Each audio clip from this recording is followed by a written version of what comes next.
La domestique s'est évanouie de fatigue, mais en se réveillant, elle fut totalement choquée par ce que le millionnaire était en train de faire. Élise Dubois n'avait pas dormi depuis 48 heures. Dans la cuisine glacée de la Bastide Morel, à 3 heures du matin, ses mains tremblaient en lavant la vaisselle du dîner d'affaires. Elle avait 26 ans, 2 frères à charge, et ce travail d'employé de maison était sa seule chance de survie. Julien Morel, son patron milliardaire, ne lui avait jamais adressé un regard en 3 semaines. Pour lui, elle n'existait pas, jusqu'à ce que le carrelage se mette à tanguer. Quand Élise ouvre les yeux, elle n'est plus dans la cuisine. Elle repose dans un lit de soie brodé, et lui, l'homme qui la traitait comme un fantôme, est assis à son chevet, chemise froissée, cheveux en bataille, tenant délicatement sa main. Il a passé la nuit à la veiller, à changer les compresses sur son front brûlant. « Vous auriez pu mourir », murmure-t-il, voix brisée, « à cause de moi ». Dans les yeux gris de Julien Morel, Élise voit quelque chose qu'elle n'aurait jamais imaginé. De la honte, de la peur, et quelque chose d'autre, plus dangereux encore. Mais quand son ancienne fiancée, héritière cruelle de la haute bourgeoisie bordelaise, débarque et découvre leur proximité grandissante, elle décide de détruire Julien. Une accusation de fraude éclate. Les médias se déchaînent, l'empire s'effondre, tout le monde fuit, sauf Élise. Alors que le monde le condamne, elle reste, pas par devoir, par choix, parce qu'elle a vu derrière le masque de glace un homme qui se noie depuis 10 ans. Et parce que parfois l'amour ne naît pas dans les palais dorés, mais dans les ruines d'un homme qui apprend enfin à être humain. Une histoire de dignité, de rédemption et d'amour impossible qui défie tous les codes sociaux. Quand tout s'effondre, qui reste vraiment? Le car régional s'arrêta dans un grincement métallique devant le panneau délavé indiquant « Roussillon, 847 habitants ». Élise Dubois descendit les 3 marches, serrant contre elle son unique valise en carton bouilli. La chaleur de septembre frappait comme une gifle après la fraîcheur climatisée du véhicule.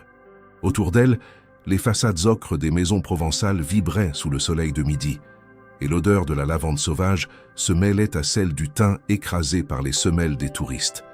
Elle avait 26 ans, des mains abîmées par le travail et un regard qui oscillait entre détermination et épuisement. Dans la poche intérieure de sa veste élimée, la lettre de confirmation froissée portait l'en-tête gravée « Domaine Morel, vin d'excellence depuis 1893. 3 lignes sèches, aucune chaleur. Présentez-vous le 15 septembre à 14 h. Ponctualité exigée. » Le taxi qu'elle est là, un vieux Peugeot 504 crème conduit par un homme au visage buriné, serpenta pendant 20 minutes à travers les vignobles dorés. Par la vitre ouverte, Élise observait les rangées parfaites de ceps tordus, les bastides isolées couronnées de cyprès, les champs de tournesols décapités attendant l'automne. Elle pensait à ses frères, Mathis et Lucas, 9 et 12 ans, restés à Vallon-Pont-d'Arc avec mamie Jeanne dont l'arthrose empirait. Sans ce travail, il finirait en foyer social. Cette pensée lui nouait l'estomac plus sûrement que la faim. C'est là, mademoiselle, le domaine Morel. La propriété surgit comme une vision d'un autre siècle, une bastide du 18e au volet vert amande, 3 étages de pierre blonde sous un toit de tuiles romaines patinées par le temps. Des glycines centenaires grimpèrent le long des façades, leurs grappes mauves séchées balançant dans la brise. À l'arrière, on devinait les chais modernes, en verre et acier, l'extension contemporaine qui contrastait violemment avec l'architecture traditionnelle. Un jardin à la française, géométrique et impeccable, entourait une fontaine où 3 nymphes de marbre versaient une eau cristalline dans un bassin couvert de mousse. Élise paya les 12 € de course, presque 1 heure de son futur salaire, et remonta l'allée gravillonnée. Ses chaussures bon marché crissaient trop fort dans le silence oppressant. Personne.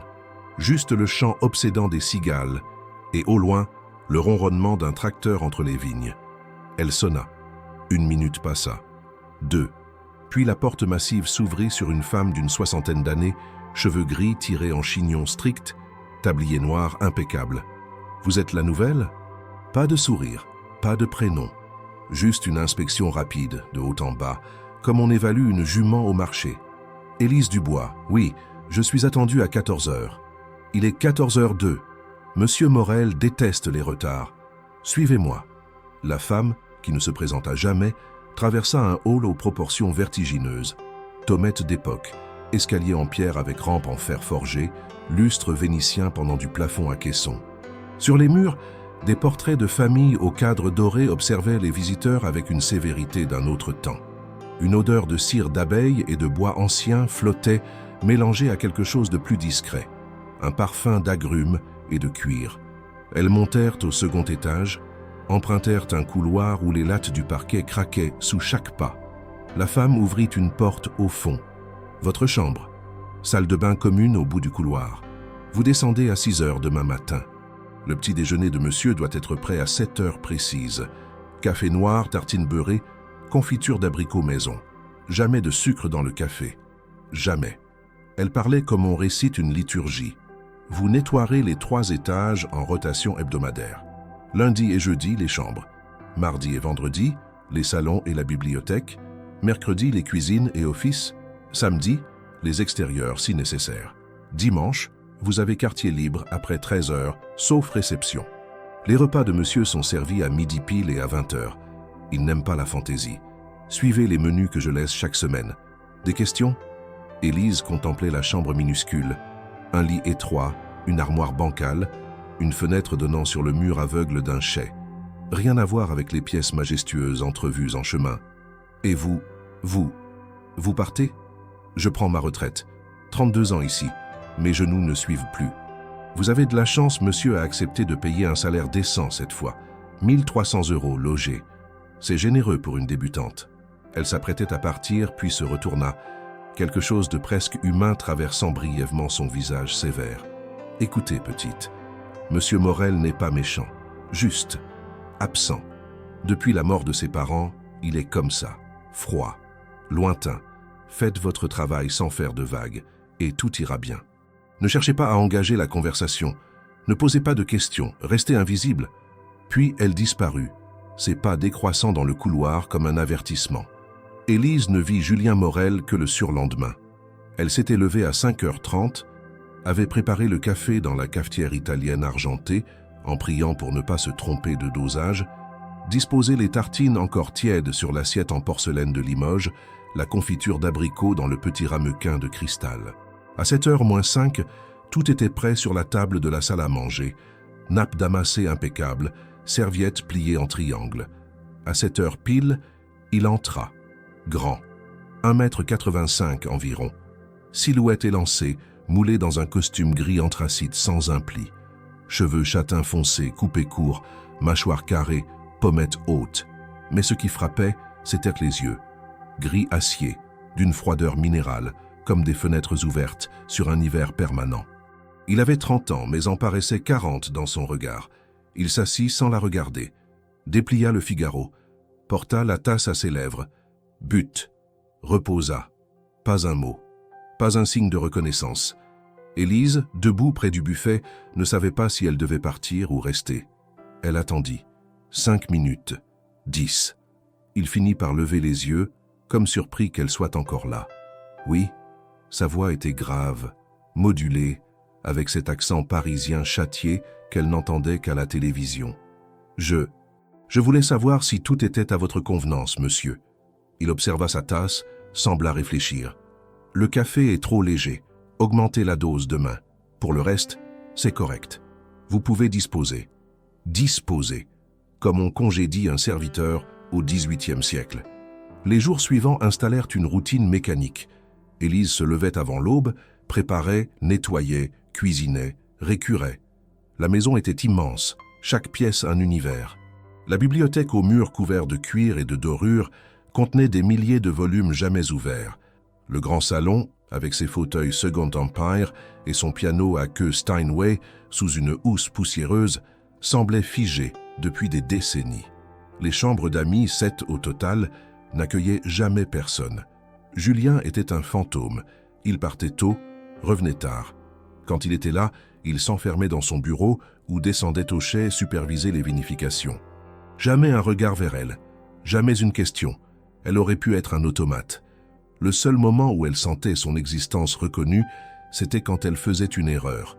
Un verre mal essuyé, une trace sur le parquet, un plat trop salé. Alors il la convoquait d'un geste, pointait la faute sans élever la voix et retournait à ses affaires. Pas de cruauté, juste une exigence glacée qui ne tolère aucun écart. Élise envoyait 900 € par mois à Mamie Jeanne. Elle s'achetait le strict minimum, savon, dentifrice, quelques légumes au marché de Roussillon le dimanche. Le reste, elle l'économisait. Pour Mathis et Lucas. Pour le jour où elle pourrait les sortir de cette vie. Les nuits, elle pleurait parfois, silencieusement, le visage enfoui dans l'oreiller rêche. Pas de pitié pour elle-même, juste la fatigue qui libère les émotions contenues. Au village, elle avait travaillé dur aussi, boulangerie, ménage, vendange. Mais là-bas, il y avait des sourires, des bonjours, des merci. Ici, il n'y avait que le silence et les ordres muets. Tout bascula un jeudi soir de fin septembre. Julien recevait 6 investisseurs japonais intéressés par une distribution en Asie. Élise avait préparé un dîner de gala, terrine de foie gras aux figues, magret de canard aux cerises, thym de légumes provençaux, plateau de fromages affinés, tarte tatin. Elle avait passé 8 heures en cuisine, vérifiant chaque détail. La table dressée dans la salle à manger d'apparat ressemblait à une nature morte flamande, argenterie Christoffel, verres en cristal de baccarat, bouquets de roses blanches. Le dîner se déroula sans accroc. Les Japonais ravis complimentèrent la cuisine. Julien hocha sobrement la tête. Vers 23 heures, ils partirent dans un concert de courbettes et de poignées de main. Élise commença à débarrasser. 11 couverts, 22 assiettes, les verres, les plats, lavés, essuyés, rangés.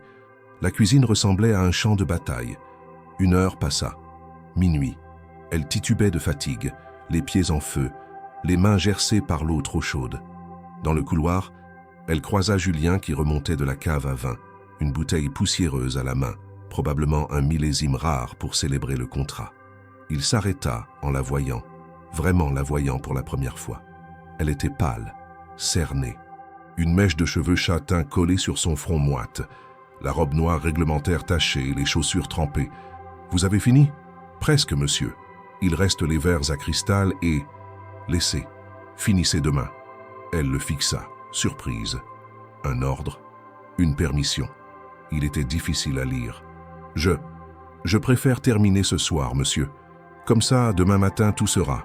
Comme vous voulez. » Il continua vers l'escalier, puis s'arrêta sans se retourner. « Vous avez bien travaillé ce soir, les Japonais ont apprécié. » 4 mots.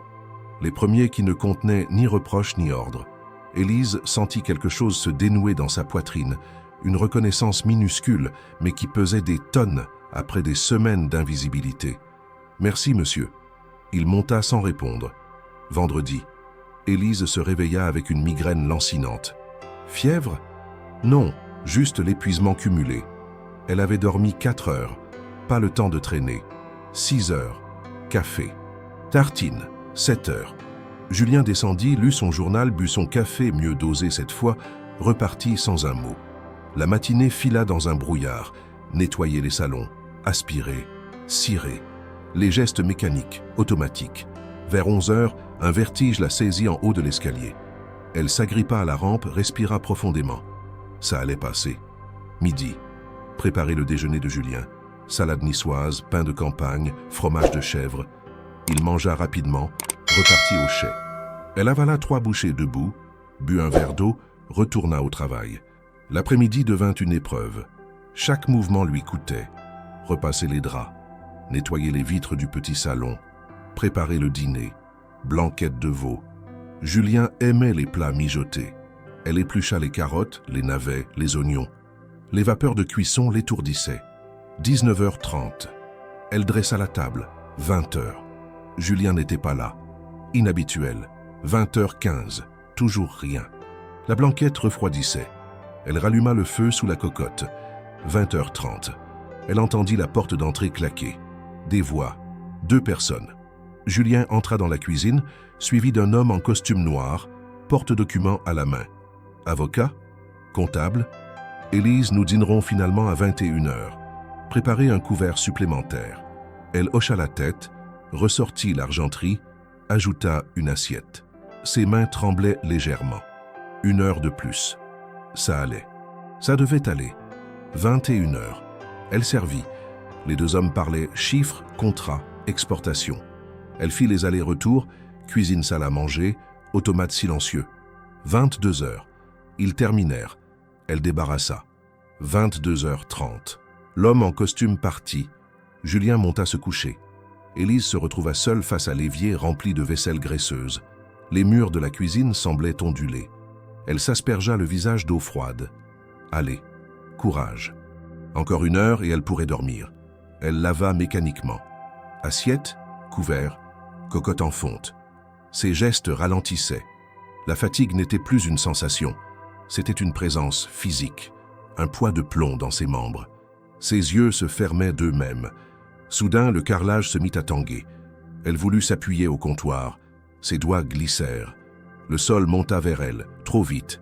Un bruit sourd. Puis, plus rien. Le noir. Le silence. L'absence. Quelque chose de frais sur son front. Une odeur inconnue, douce. Lavande et lin propre. Élise entr'ouvrit les paupières. Trop de lumière. Elle gémit faiblement. N'essayez pas de bouger. Une voix masculine. Grave. Proche. Celle de Julien Morel. Elle força ses yeux à s'ouvrir complètement. Plafond à moulure blanche. Pas sa chambre. Un lit immense, drap brodé, couverture en duvet moelleux. La chambre d'amis principale, celle qu'elle nettoyait le lundi, avec sa vue sur les vignobles et sa salle de bain en marbre rose, et à son chevet, assis sur une chaise, Louis XV, rapproché du lit, Julien Morel, sans veste, manches de chemise retroussées sur des avant-bras musclés, cheveux en désordre, cernes marquées. Il tenait une compresse humide qu'il venait de retirer de son front. Élise tenta de se redresser. Une main ferme mais douce se posa sur son épaule. Restez allongée. Vous avez perdu connaissance. Le docteur Arnaud est passé il y a 1 heure. Épuisement sévère et début de déshydratation. Il a laissé des sels minéraux et des vitamines. Vous devez vous reposer. Elle cligna des yeux, essayant de comprendre. Sa mémoire reconstituait les fragments. La cuisine, le vertige, la chute. Je suis désolé, monsieur. Je ne voulais pas. La vaisselle n'est pas finie. Je vais redescendre et... Vous ne descendrez nulle part. Le ton était autoritaire, mais pour la première fois, Élise y décela autre chose. De l'inquiétude? Impossible. Il est 3 heures du matin. Vous êtes restée inconsciente 20 minutes. Quand je vous ai trouvé sur le carrelage de la cuisine, j'ai cru. Il s'interrompit, passa une main sur son visage. Un geste humain, fatigué, vulnérable. Pourquoi ne m'avez-vous rien dit? Que vous étiez malade?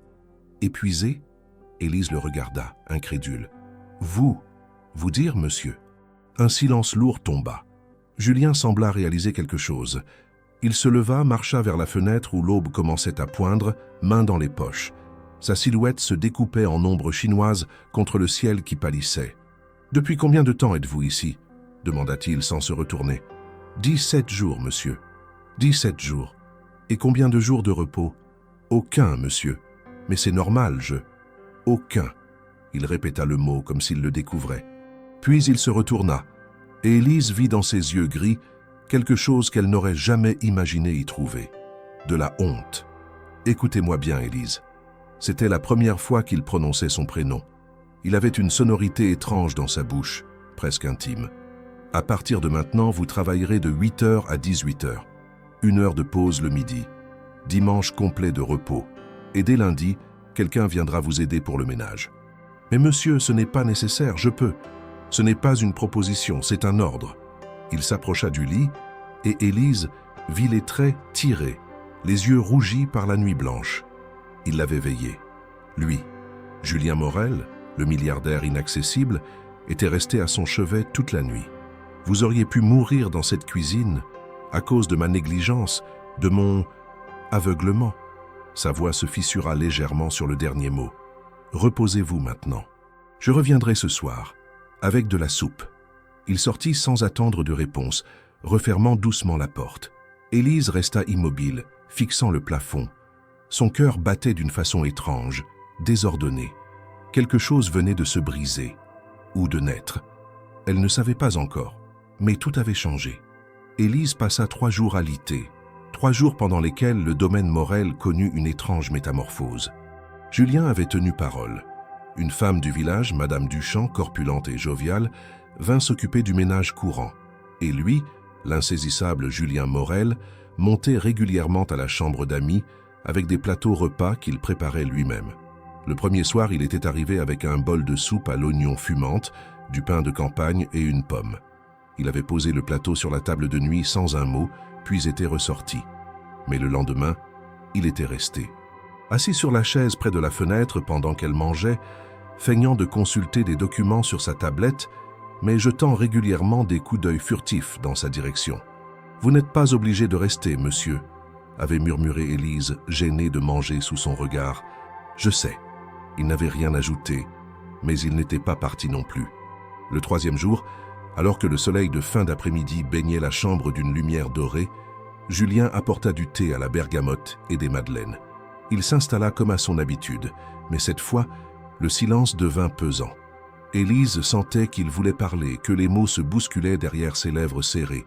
Finalement, il posa la tablette et la regarda directement. « Pourquoi ce travail, Élise ? Pourquoi accepter des conditions aussi dures ?» La question la prit au dépourvu. Personne ne lui demandait jamais pourquoi. On acceptait qu'elle soit là, point final. J'ai 2 frères, Mathis et Lucas, 9 et 12 ans. Ma mère est partie quand j'avais 16 ans. Mon père est mort d'un cancer il y a 3 ans. Ma grand-mère les élève, mais elle est malade. Ils ont besoin de moi. Julien hocha lentement la tête, les yeux dans le vague, comme s'il voyait une autre scène, un autre temps. Moi aussi, j'avais 19 ans quand mes parents sont morts. Accident de voiture sur l'autoroute A7, sortie de route.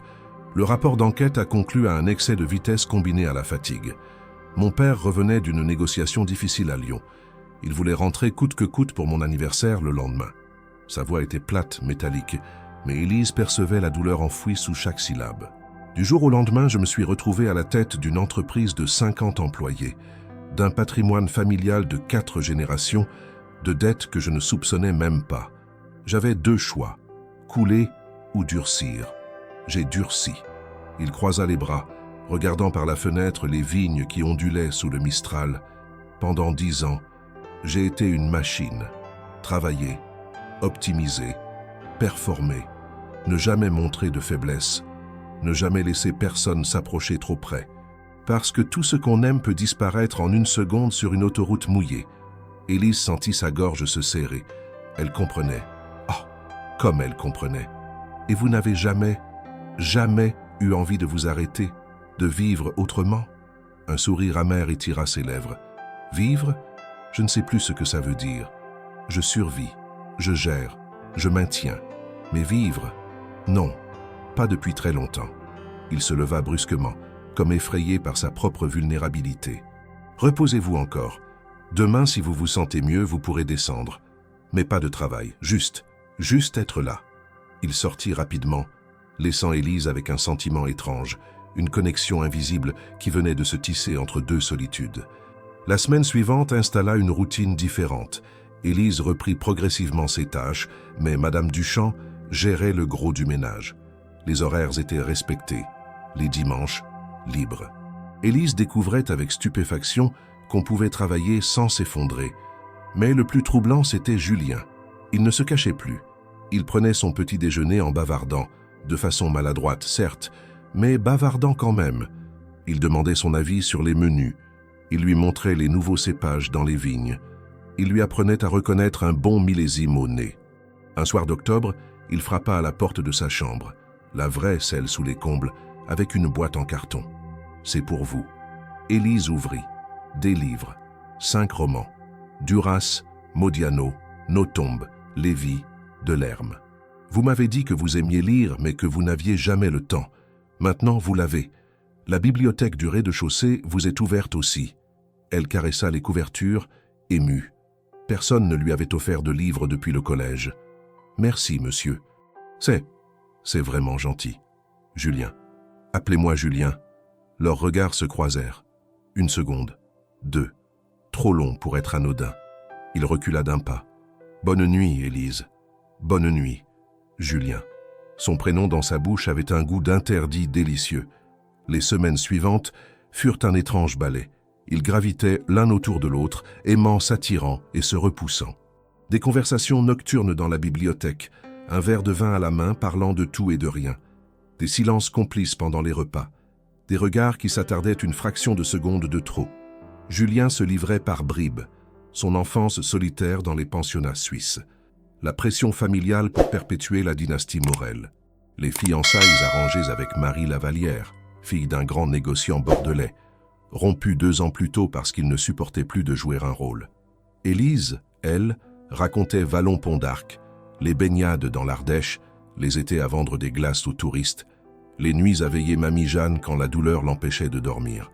Elle parlait de ses frères avec une tendresse qui faisait briller ses yeux, et Julien l'écoutait comme on écoute une mélodie oubliée.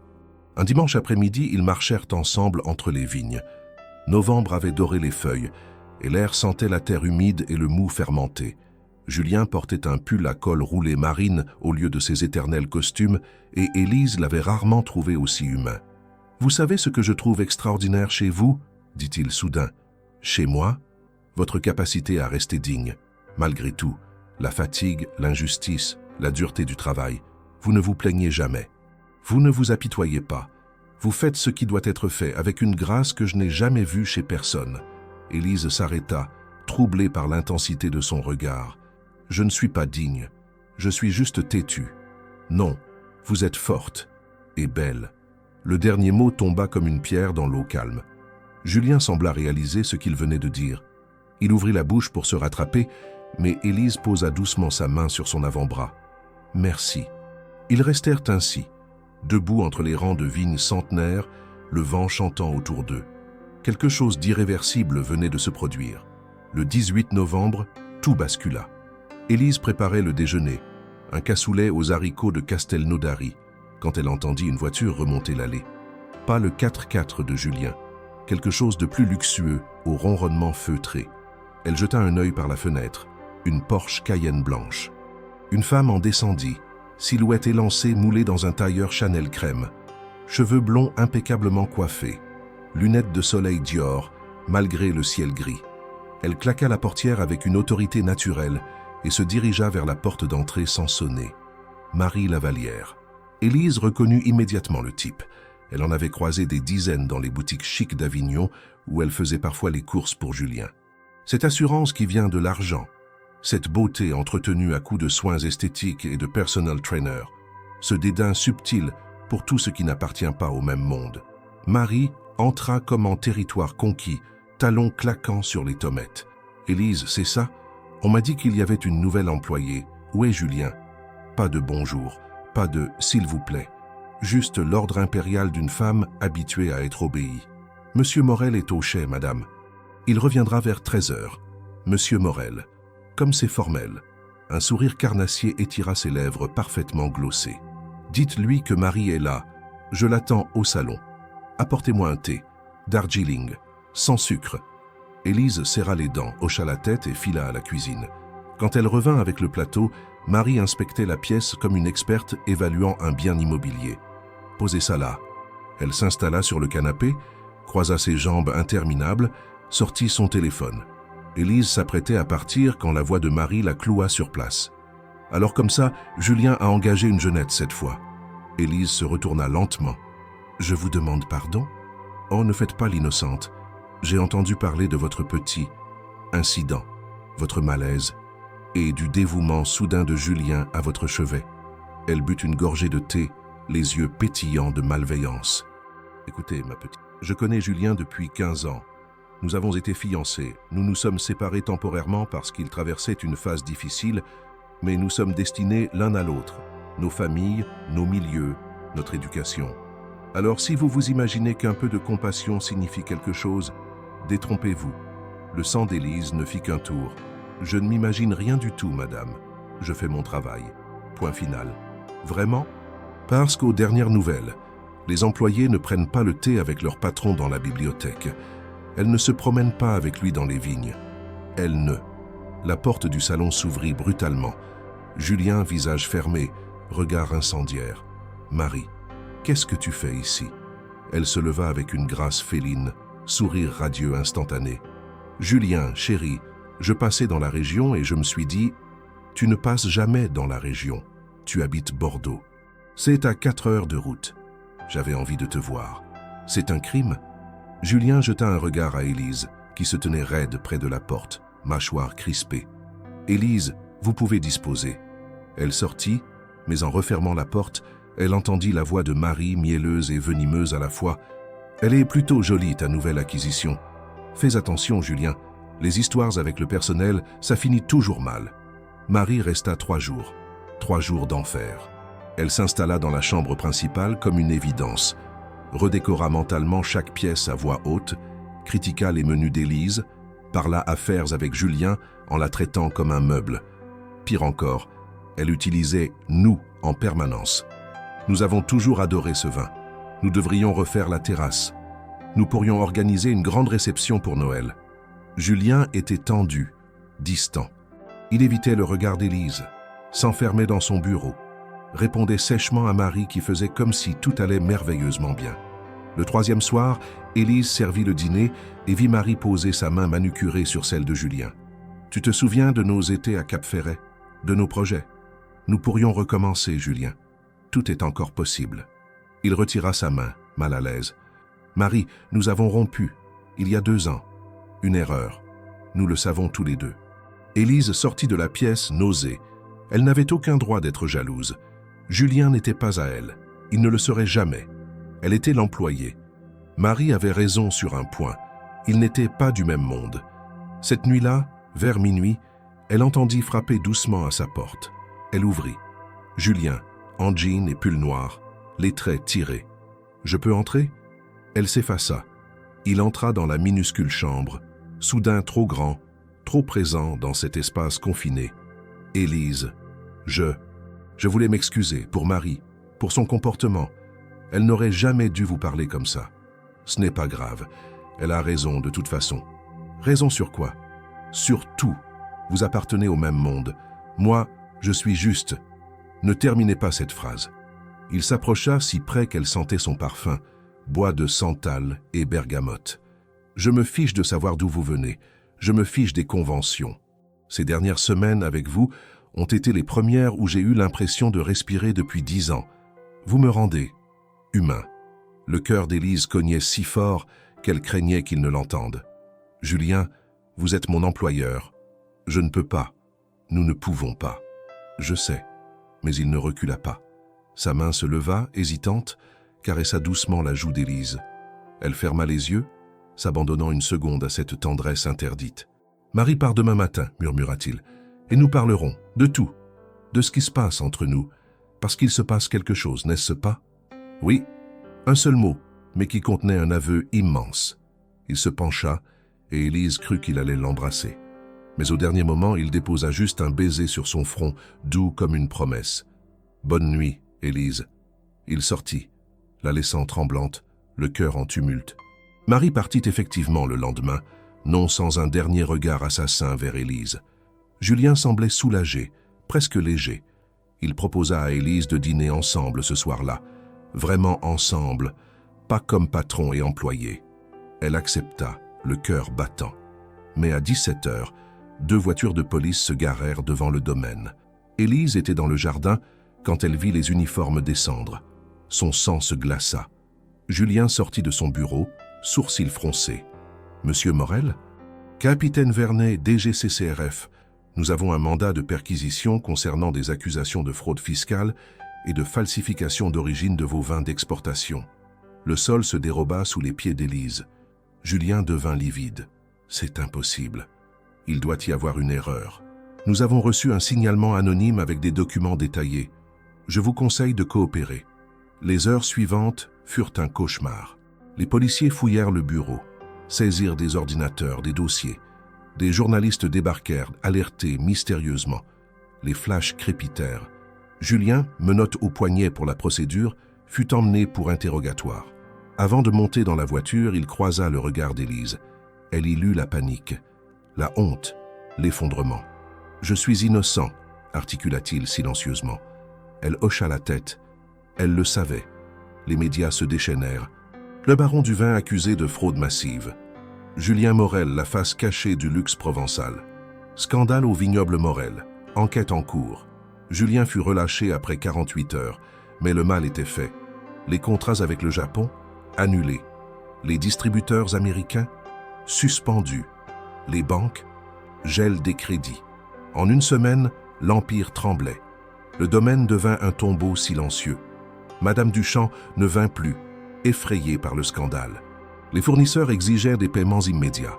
Julien s'enfermait des journées entières, ne sortant que pour parler avec ses avocats. Et Élise, elle resta, même quand son salaire ne tomba pas, même quand Julien lui dit qu'il comprendrait si elle partait. Elle resta, elle nettoya, elle cuisina. Elle maintint la maison vivante pendant que lui se mourait à l'intérieur. Un soir, elle le trouva dans la bibliothèque, assis par terre, dos contre le canapé, une bouteille de whisky à moitié vide à côté de lui. Il leva les yeux, rougi par l'alcool et les larmes contenues. « Pourquoi vous restez? Vous devriez me haïr. Je vous ai fait venir ici, je vous ai fait espérer. Et je n'ai rien, plus rien. Je suis fini. » Élise s'agenouilla devant lui, prit doucement la bouteille de ses mains, la posa au loin. « Vous n'êtes pas fini. Vous êtes accusé injustement. » La vérité éclatera. « La vérité ?» Il rit amèrement. « La vérité, c'est que je suis seul, que Marie est partie en courant dès que l'affaire a éclaté, que tous mes amis ne répondent plus au téléphone, que mon propre conseil d'administration envisage de me révoquer. Vous n'êtes pas seul, je suis là. » Il la regarda intensément et quelque chose se brisa dans ses yeux. « Pourquoi? Pourquoi vous, Élise? Vous qui devriez me détester pour vous avoir traité comme je l'ai fait au début. Hein, parce que j'ai vu l'homme que vous êtes vraiment. Pas le masque, pas la façade. L'homme qui veille une employée malade toute la nuit. L'homme qui offre des livres. L'homme qui apprend à revivre. » Sa voix se fait là. « Je crois en vous, Julien. » Il tendit la main, caressa sa joue comme cette nuit dans sa chambre. « Vous êtes ma lumière dans tout ce noir. » Puis, dans un geste désespéré, il l'attira contre lui et elle se laissa aller, entourant ses épaules de ses bras. Ils restèrent ainsi emmêlés sur le tapis de la bibliothèque, deux naufragés s'accrochant l'un à l'autre dans la tempête. 15 jours plus tard, l'avocat de Julien fit une découverte capitale. Les documents ayant servi à l'accusation étaient des faux, mais sophistiqués. L'analyse numérique révéla qu'ils provenaient d'un ordinateur appartenant à Vincent Delorme, directeur commercial d'un concurrent direct, Vignoble Laurençon. Et qui avait accès aux données internes Morel? Une seule personne récemment, Marie Lavallière, qui avait eu les codes du bureau lors de son séjour. Le montage était clair. Marie, vexée par le rejet de Julien et sa proximité évidente avec Élise, avait fourni l'accès à Delorme, qui l'utilisait pour détruire son concurrent. Lorsque Julien apprit la nouvelle, il resta figé devant les documents que lui tendait Maître Bonnet. Elle a fait ça? Maria. Elle sera poursuivie pour complicité de fraude et diffamation. Delorme aussi. Vous serez blanchi, Julien, complètement. Mais la colère qui aurait dû exploser ne vint pas. Juste une immense lassitude. À quel prix? Mon entreprise est ruinée, ma réputation détruite. Même innocenté, qui voudra encore travailler avec moi? Maître Bonnet referma son porte-document. La justice fera son travail pour le reste. Reconstruisez, différemment, avec les bonnes personnes cette fois. Son regard glissa vers Élise qui servait du café, puis revint vers Julien avec un sourire entendu. 2 mois après l'accusation, le procureur abandonna officiellement toutes les charges. Un communiqué de presse fut publié, lavant Julien de tout soupçon. Mais le mal était fait. Les clients ne revenaient pas, les banques restaient frileuses. Un soir de janvier, alors que la neige rare saupoudrait les vignes d'une poudre immaculée, Julien convoqua Élise dans la bibliothèque. Il était nerveux, faisait les 100 pas devant la cheminée crépitante. « Asseyez-vous, s'il vous plaît. » Elle obéit, inquiète. « Élise, ces derniers mois ont été les pires et les meilleurs de ma vie. Les pires pour l'évidence. Les meilleurs parce que j'ai compris quelque chose de fondamental. » Il s'agenouilla devant elle, prit ses mains dans les siennes. « Pendant 10 ans, j'ai construit un empire, mais j'étais mort à l'intérieur. Vous m'avez réveillé. Vous m'avez montré ce qu'était la vraie richesse. La loyauté, la dignité, la présence, pas l'argent, pas le statut. » Les larmes montèrent aux yeux d'Élise. « Julien, j'ai pris une décision. Je vais vendre la moitié du domaine, réduire l'activité, me concentrer sur des productions plus petites, artisanales, authentiques. Et je veux que vous m'aidiez, pas comme employé, comme associé. Associé. Mais je ne connais rien à... Vous connaissez l'essentiel, le cœur, l'intégrité. Le reste s'apprend. » Il se leva, l'entraîna vers la fenêtre où la nuit étoilée scintillait au-dessus des vignes endormies. « Je ne peux pas vous offrir le luxe que Marie attendait. Je ne peux pas vous promettre une vie de conte de fées, mais je peux vous offrir la vérité. Je suis tombé amoureux de vous, de votre force, de votre lumière, de tout ce que vous êtes. » Élise sentit le monde basculer. Elle qui avait toujours été invisible, transparente, voilà qu'un homme la voyait. « Vraiment? Et moi, Julien? Je ne suis qu'une fille de l'Ardèche, sans diplôme, sans fortune, sans... » Il posa un doigt sur ses lèvres. « Vous êtes tout. » Puis il l'embrassa. Doucement d'abord, puis avec une passion contenue trop longtemps. Élise répondit, s'abandonnant enfin à ce qu'elle refoulait depuis des semaines. Quand leurs lèvres se séparèrent, il murmura contre son front. « Restez, non pas comme employée, restez comme celle qui partage ma vie. Oui, un mot, une promesse. Un nouveau départ. » Dehors, la neige continuait de tomber sur les vignes, recouvrant le passé d'un manteau blanc immaculé. Les jours qui suivirent ce baiser furent étrangement simples et terriblement compliqués à la fois. Simples parce qu'Élise et Julien cessèrent de se mentir. Elle déménagea de sa chambre sous les combles vers celle qu'elle avait occupée pendant sa convalescence, puis, 3 jours plus tard, vers la chambre principale. Celle que Julien n'avait partagée avec personne depuis la mort de ses parents. Ils se réveillaient ensemble, préparaient le petit déjeuner ensemble, marchaient dans les vignes enneigées main dans la main. Pour la première fois depuis une éternité, la Bastide Morel résonnait de rire, compliquée parce que le monde extérieur n'avait pas disparu pour autant. Maître Bonnet fut le premier à réagir, quand Julien lui annonça lors d'une réunion de restructuration financière qu'Élise Dubois serait désormais intégrée officiellement à la direction. « Julien, je comprends votre attachement. Mais d'un point de vue juridique et stratégique, c'est une erreur. Vous sortez à peine d'un scandale.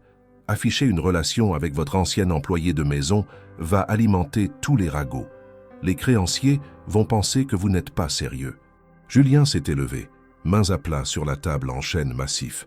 « Maître Bonnet, Élise est restée quand tout le monde est parti. Quand mes soi-disant amis ne répondaient plus au téléphone. Quand Marie complotait dans mon dos.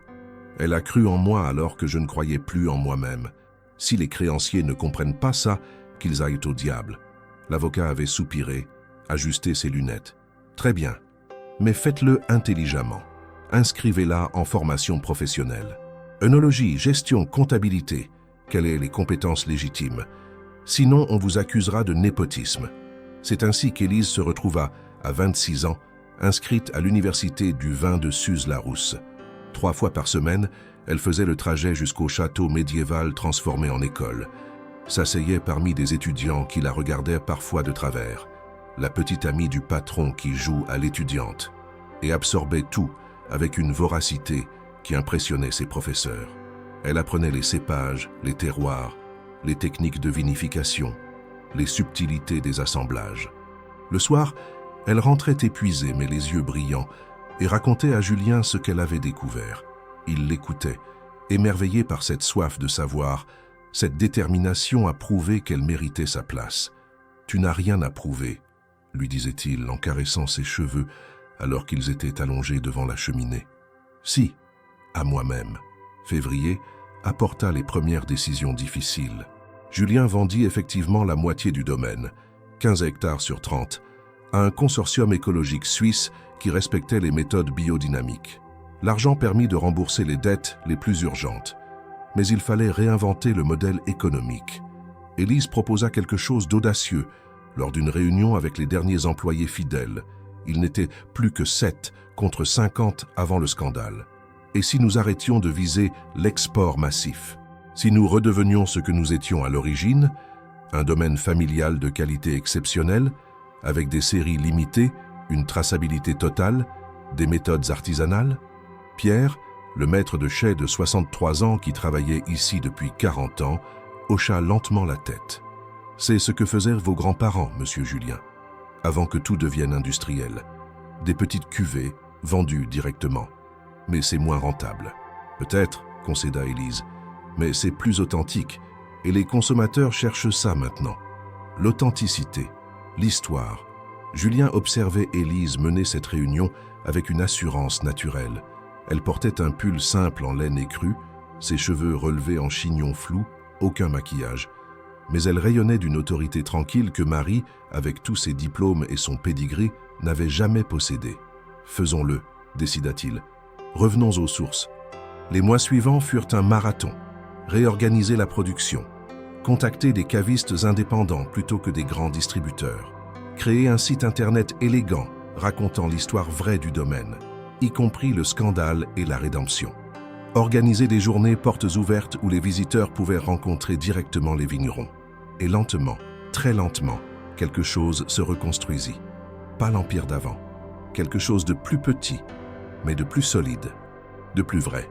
Un journaliste de Terre de Vin vint faire un reportage. Il s'attendait à trouver un homme brisé. Il trouva un couple uni, des vignes soignées avec amour, des vins d'une qualité exceptionnelle produits en série de 1000 bouteilles seulement. L'article s'intitula « Julien Morel renaît de ses cendres » avec une alliée inattendue. Il racontait l'histoire d'Élise sans sensationnalisme, avec respect. Sa photo, debout entre les vignes, tenant un verre de Côte-du-Rhône à la lumière, fit la couverture. Mars amena une visite imprévue. Élise était dans le chai, prenant des notes sur les barriques de l'année précédente, quand Madame Duchamp apparut, essoufflée. « Mademoiselle Élise, il y a une dame à l'entrée. Elle demande à voir Monsieur Julien. Elle dit qu'elle s'appelle Marie. » Le stylo d'Élise s'immobilisa. Depuis 6 mois, elle n'avait pas entendu ce prénom. « Où est Julien ?»« Aux vignes, parcelle nord. Dites-lui que je monte. » Élise grimpa lentement vers la maison, le cœur battant d'une façon déplaisante. Que voulait Marie? N'avait-elle pas fait assez de mal? Elle la trouva dans le hall, exactement comme la première fois. Tailleur parfait, lunettes griffées, chignon impeccable. Mais quelque chose avait changé. Les épaules légèrement voûtées, le regard moins arrogant, des cernes sous le maquillage. « Bonjour, Marie. » Marie se retourna et une expression complexe traversa son visage. Surprise, gêne, quelque chose qui ressemblait presque à de l'envie. « Élise, je ne m'attendais pas à vous voir. C'est ma maison maintenant.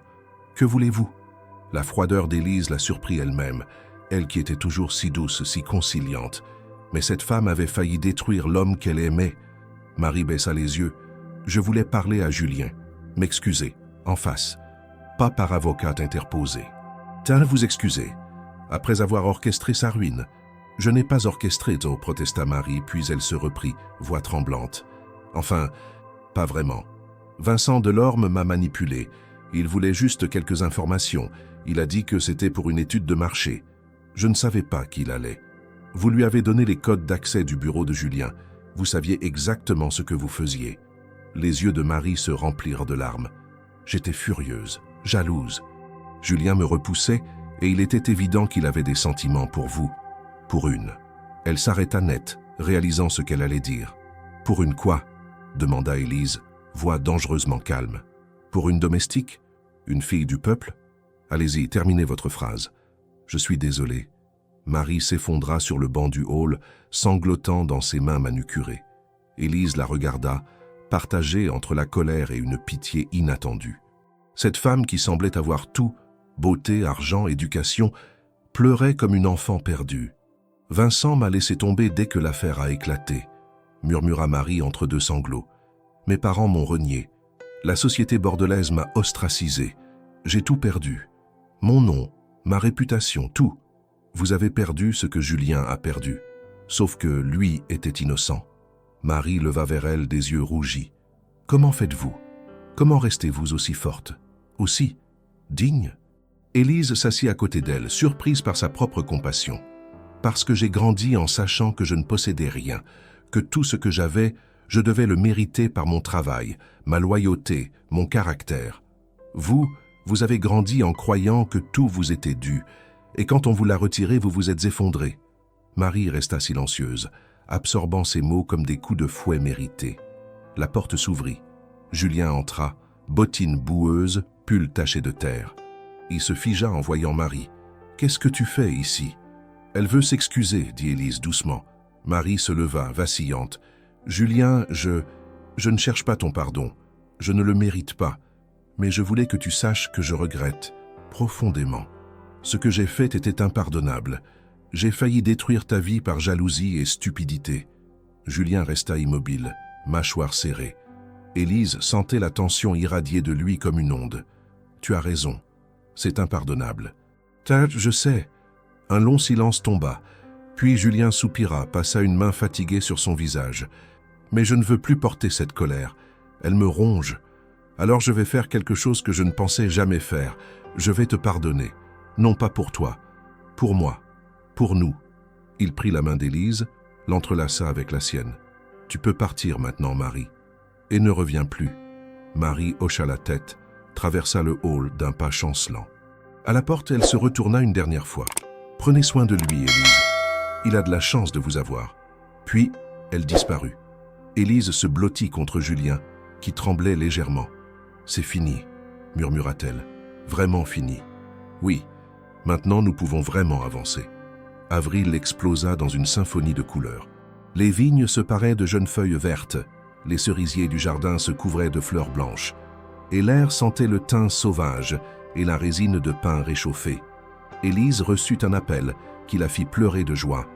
Mamie Jeanne, après 6 mois de traitement intensif, allait beaucoup mieux. Assez bien pour que Mathis et Lucas puissent venir passer les vacances de Pâques en Provence. Quand le car régional déposa les 2 garçons devant le portail du domaine, Élise courut les serrer dans ses bras, comme si elle ne les avait pas vus depuis des années. Mathis, maintenant 10 ans, s'était encore allongé. Lucas, 13 ans, commençait à avoir cette voix qui mue et cet air prétendument blasé des adolescents. Mais leurs yeux brillaient d'excitation. « C'est là que tu vis maintenant !»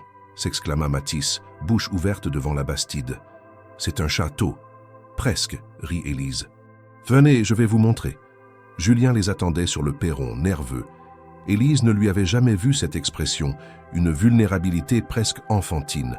Il voulait tant que ses frères l'apprécient. « Les garçons, je vous présente Julien. » Lucas lui tendit une main méfiante, le jaugeant avec cet instinct protecteur des grands frères. « Vous êtes le patron de ma sœur ?»« Non, » répondit Julien doucement.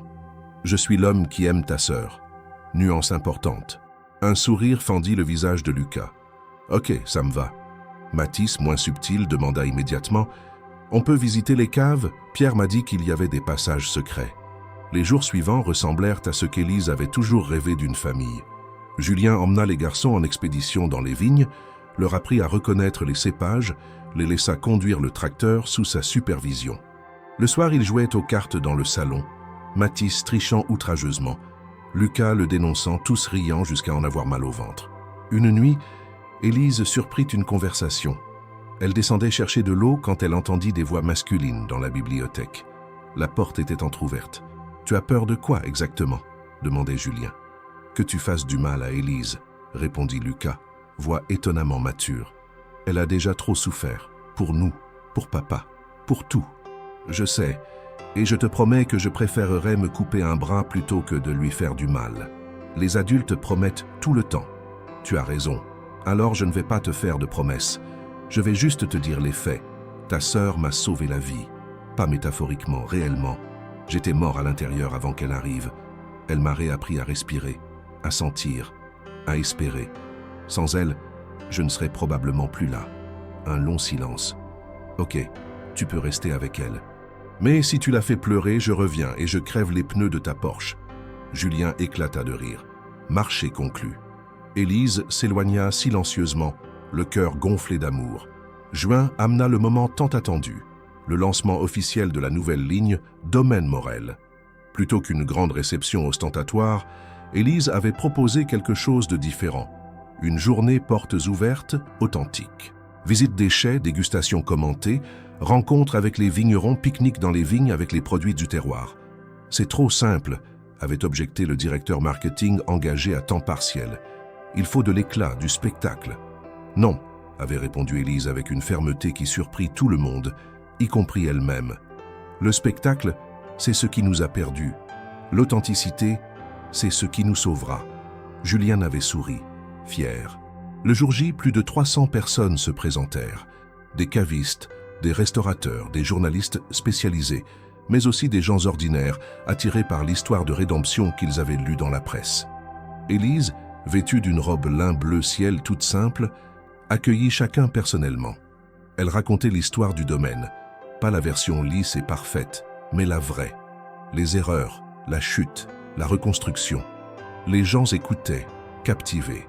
Dans les chais, Pierre guidait une dégustation de la cuvée 2023, la première depuis la restructuration. un assemblage Grenache-Syrah élevé en fût de chêne français, production limitée à 800 bouteilles. C'est remarquable, murmura un critique du guide Hachette faisant rouler le vin en bouche, profond, complexe, mais avec une franchise, une honnêteté rare. C'est exactement ça, dit une voix derrière lui. Julien s'approcha, Élise à son côté. Nous avons arrêté de chercher l'excellence factice. Nous visons maintenant la vérité. Un vin qui raconte son terroir, son année, ses hommes, sans artifice. Le critique les observa. Ce couple improbable, lui, l'héritier déchu, elle, l'ancienne employée devenue associée. Vous savez ce qui est le plus impressionnant? Ce n'est pas votre vin aussi bon soit-il, c'est votre histoire. On sent qu'elle est vraie, que vous l'avez vécue dans votre chair. Ça ne s'invente pas. En fin d'après-midi, alors que le soleil déclinait en nimbant les vignes d'une lumière dorée presque irréelle, Julien demanda le silence. Environ 200 personnes étaient encore là, assises sur des couvertures entre les rangs de vignes, verres à la main. Je voudrais remercier chacun d'entre vous d'être venu aujourd'hui. Beaucoup me connaissent comme celui qui a survécu au scandale. Certains me connaissaient avant, comme le baron glacial du vin provençal. Des rires compréhensifs ondulèrent dans l'assistance. Mais aujourd'hui, je me présente différemment. Je suis Julien Morel, vigneron, pas baron, pas milliardaire, juste quelqu'un qui a failli tout perdre et qui a découvert que ce tout n'avait aucune valeur. Il prit la main d'Élise. La vraie richesse est ici, dans cette femme qui est restée quand tous partaient, dans Pierre, qui a refusé 3 offres d'emploi pour rester avec nous, dans ces vignes que nous soignons comme des enfants, dans ce vin que nous produisons avec amour plutôt qu'avec ambition. Sa voix se fait là légèrement. On m'a accusé de fraude. J'ai été innocent de ces charges, mais j'étais coupable d'autre chose, d'avoir oublié l'essentiel. La fraude réelle, c'était de faire croire que la quantité importait plus que la qualité, que le profit primait sur la passion. C'est fini. Nous revenons aux sources, à ce que mon arrière-grand-père faisait en 1893, du vin pour les gens qui aiment le vin, pas pour les investisseurs qui aiment l'argent. Un tonnerre d'applaudissements éclata. Des gens se levèrent, visiblement émus, mais Julien n'avait pas terminé. Et maintenant, j'aimerais vous présenter officiellement celle qui m'a sauvé et qui dirigera désormais avec moi ce domaine. Non pas parce qu'elle est ma compagne, mais parce qu'elle le mérite. Il se tourna vers Élise, qui tremblait légèrement. Élise Dubois a rejoint cette maison comme employée domestique il y a 9 mois. Elle est aujourd'hui diplômée de l'Université du Vin, co-gérante du domaine, et la personne la plus courageuse que j'ai jamais rencontrée. Elle incarne tout ce que nous voulons devenir. Authentique, travailleuse, loyale, vraie. Les applaudissements redoublèrent. Élise, rouge de confusion et d'émotion, balbutia un « merci » inaudible. Alors que le soleil touchait l'horizon, peignant le ciel de pourpre et d'or, quelqu'un entonna « La vie en rose ». D'autres voix se joignirent, et bientôt toute l'assemblée chantait, vers levé, dans cette communion improbable et magnifique. Julien attira Élise contre lui, déposa un baiser sur ses cheveux. « Merci », murmura-t-il. « De quoi ? D'avoir cru. Quand moi-même je ne croyais plus. » Septembre suivant. Les vendanges commençaient. Élise, debout à l'aube au milieu de la parcelle qu'elle gérait personnellement, 3 hectares de Syrah qu'elle avait baptisés les 3 frères en l'honneur de Mathis, Lucas et Julien qu'elle considérait maintenant comme tels, observait les équipes qui commençaient la cueillette manuelle. Sa main gauche portait désormais une alliance simple en or blanc. Julien et elle s'étaient mariés en juin, cérémonie intime à la mairie de Roussillon, avec pour seuls invités Mamie Jeanne, les garçons, Pierre, Madame Duchamp et Maître Bonnet, qui avait pleuré comme un enfant. Pas de robe de princesse, pas de réception de 300 personnes, juste une longue table dressée dans les vignes, du vin du domaine, des rires et des larmes de joie. Le domaine produisait maintenant 4 cuvées seulement, 15 000 bouteilles au total par an. Chacune trouvait preneur avant même la mise en bouteille. Le guide Hachette leur avait décerné 2 étoiles. 3 restaurants étoilés Michelin servaient leur vin. Mais surtout, ils vivaient, vraiment. Julien arriva derrière elle, l'enlaça, posa son menton sur son épaule. « À quoi penses-tu ? Au chemin parcouru. Il y a 1 an, je m'effondrais d'épuisement dans une cuisine. Aujourd'hui, je dirige mes propres vignes. C'est vertigineux. Tu le mérites. Nous le méritons. Ensemble. » Il la fit pivoter vers lui, plongea son regard gris, qui n'avait plus rien de glacial dans le sien. « J'ai quelque chose à te dire. » Le ton sérieux la fit frissonner. « Quoi ? Le notaire a finalisé les papiers hier. Officiellement, à partir d'aujourd'hui, tu es propriétaire de 50% du domaine Morel, pas juste co-gérante. Propriétaire. » Élise le fixa, incrédule. « Mais tu ne peux pas. » « Si, et je l'ai fait. Ce domaine est autant le tien que le mien. Tu l'as sauvé, tu l'as reconstruit, tu l'as rendu meilleur. Il t'appartient. » Des larmes roulèrent sur les joues d'Élise. « Je ne sais pas quoi dire. » « Dis oui. » Elle rit à travers ses larmes. « Oui, 1000 fois oui. » Ils s'embrassèrent longuement, tendrement, pendant que le soleil montait sur les vignes dorées et que les cris joyeux des vendangeurs emplissaient l'air. Le petit garçon courait entre les rangs de vignes, riant aux éclats, poursuivi par un chien bâtard baptisé Bacchus. Il avait 3 ans, des boucles châtain clair et les yeux gris de son père. Il s'appelait Léon, comme l'arrière-grand-père de Julien, qui avait fondé le domaine. « Léon, pas trop loin !» cria Élise depuis la terrasse où elle finalisait les étiquettes de la cuvée 2029. Julien, assis à côté d'elle, leva les yeux de son ordinateur et sourit. « Laisse-le explorer. C'est un Morel. La terre l'appelle. C'est un Dubois aussi. L'entêtement l'appelle surtout. » Ils rirent, complices. Le domaine Morel était devenu une référence. Pas la plus grande, pas la plus riche, mais la plus authentique. Des documentaires avaient été tournés sur leur histoire. Des écoles de commerce l'étudiaient comme exemple de résilience et de reconversion réussie. Mathis, maintenant 15 ans, venait tous les étés travailler au chai. Il parlait déjà de devenir œnologue. Lucas, 18 ans, venait d'être accepté à Sciences Po mais hésitait. Les vignes le tentaient aussi. Mamie Jeanne avait déménagé dans une petite maison du village, financée par Élise et Julien, où elle coulait des jours paisibles entre jardinage et belote avec les anciens. Marie s'était reconstruite aussi, disait-on. Elle travaillait pour une ONG à Marseille, plus humble, plus humaine. Et chaque soir, quand le soleil se couchait sur les vignes, qu'ils avaient failli perdre et qu'ils chérissaient désormais comme leur plus grand trésor, Élise et Julien s'asseyaient sur cette même terrasse, un verre de leur propre vin à la main, et se racontaient leur journée, pas comme patrons et employés, pas comme sauveurs et sauvés, mais comme 2 êtres humains qui avaient trouvé, dans le chaos et la chute, quelque chose de bien plus précieux que tout l'or du monde, la vérité de qui ils étaient vraiment, et l'amour qui naît non pas dans la facilité, mais dans la tempête partagée.